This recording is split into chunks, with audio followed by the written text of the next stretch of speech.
Just out of curiosity, Datuk, kan, because I think in this budget in particular, looking at your ministry itself and how most of our cities, Datuk, are becoming more and more urban now.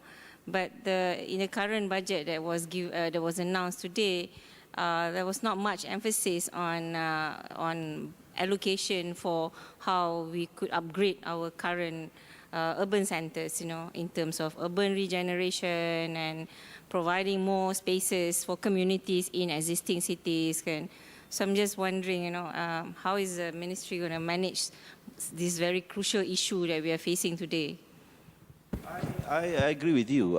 I think the urban renewal should be a very big concern. But you must remember that Kuala Lumpur is still a growing city. It is a relatively young city compared to other major cities around the world like New York or London or Berlin or the other cities around the world.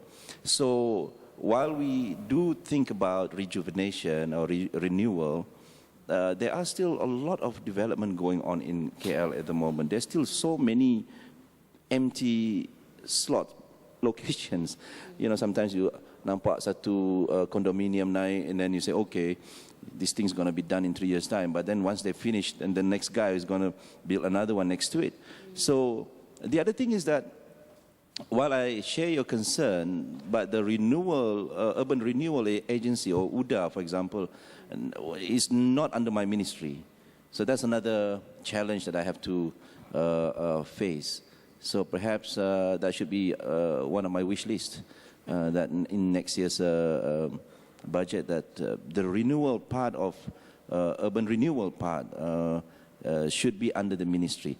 But I agree with you, but it's not really that a big concern at the moment, because the city is still growing. It is still growing. It's not like as if we don't have any more spaces to build buildings and condominiums and whatnot. So yeah, so although it's important, but I don't think the Prime Minister feels that we should spend so much on that just yet.